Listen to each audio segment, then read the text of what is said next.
Ситуация нестабильная и вызывает много беспокойств. Досмотрите это видео до конца, и вы узнаете, кто и какие обсудили меры по нейтрализации угроз безопасности.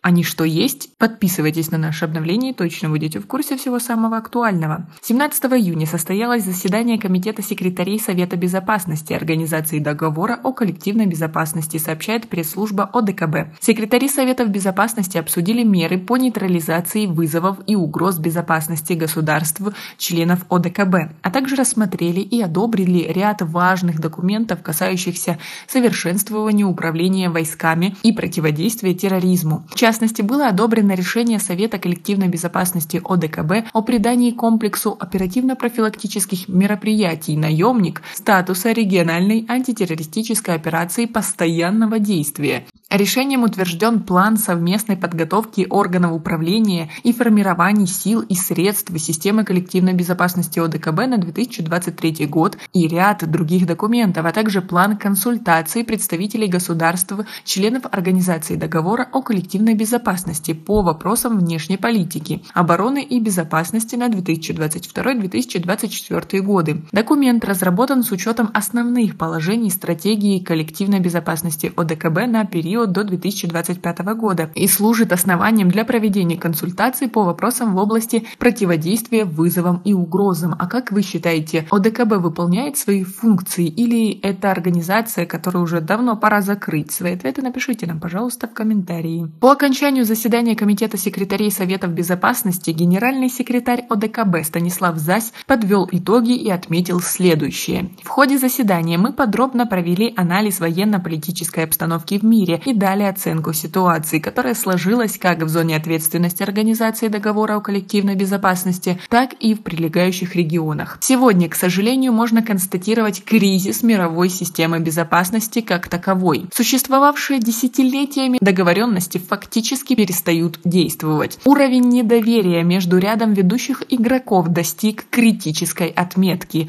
При этом региональные вызовы и угрозы не только не утратили своей остроты, но и в силу нарастающей глобальной неопределенности имеют тенденцию к обострению. Принципиальная позиция ОДКБ остается прежней. Мы убеждены в необходимости политического урегулирования всех существующих противоречий и призываем к этому все силы, от которых зависит состояние международной безопасности. Наряду с этим мы принимаем все необходимые меры для укрепления мира и стабильности в государствах, членах организации и готовы к защите их интересов. Приходится констатировать нарастание угроз безопасности нашим государствам одновременно в нескольких направлениях. Одним из самых главных инструментов обеспечения безопасности государств, членов организации, противодействия вызовам и угрозам является наращивание потенциала сил и средств коллективной безопасности, а также организация тесного взаимодействия спецслужб и правоохранительных органов в проведении оперативно-профилактических мероприятий. Последние 3 года в формате ОДКБ мы проводим специальную оперативно-профилактическую операцию «Наемник», направленную на пересечение вербовки, перекрытие каналов въезда-выезда граждан государств и членов ОДКБ для участия в террористической деятельности, а также для нейтрализации ресурсной базы международных террористических организаций на пространстве ОДКБ. В первом полугодии этого года активно проводилась работа по приданию спецоперации «Наемник» статуса региональной антитеррористической операции ОДКБ «Наемник постоянного действия». Все государства поддержали это предложение, и сегодня подписано соответствующее решение по этому вопросу. В текущем году нам предстоит большая работа по организации практической деятельности Координационного совета по вопросам обеспечения биологической безопасности наших государств.